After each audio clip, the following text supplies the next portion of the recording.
I was diagnosed with it in my 50s, and so were a couple of my kids. But I never bought into the idea this is a genetic disease or that it's a disease at all, genetic or otherwise. Now, as for the rising number of people being diagnosed with it, there could be two reasons, at least.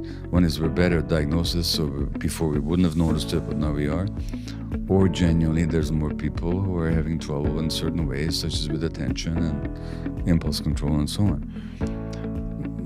But either way, the fact is that many more children are being diagnosed and medicated for this condition, particularly in the US, but also increasingly here in the UK as well, and in China and elsewhere.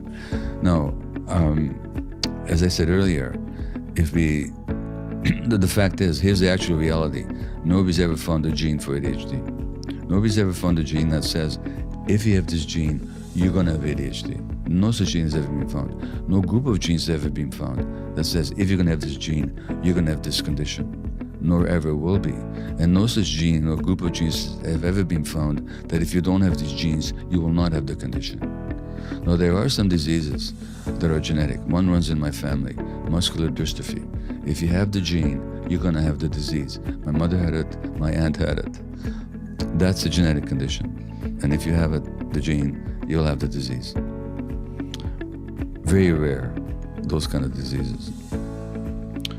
Now, there are some genes that the more of them you have, the more likely you are to have any number of mental health diagnoses: ADHD, depression, anxiety, even psychosis, bipolar illness.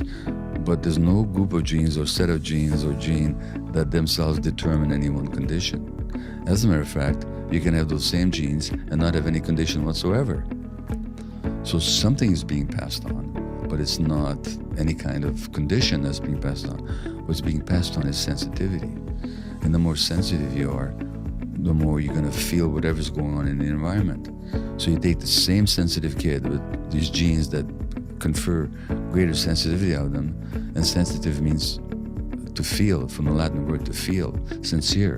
The more sensitive you are, the more you're gonna feel. The more you feel, the more bad stuff happens, the more pain you're gonna be in, and the more compensating you're gonna have to do. At the same time, with those same genes, if you treat it well and you grow up in a healthy environment, you'll just be creative and happy and joyful and a leader or an artist or a shaman or a very creative CEO or whatever you're gonna be.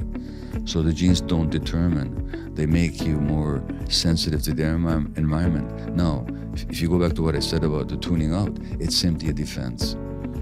So the more sensitive you are, and the stress in the environment, the more you're gonna feel the stress, the more you're gonna need to escape from it by tuning out.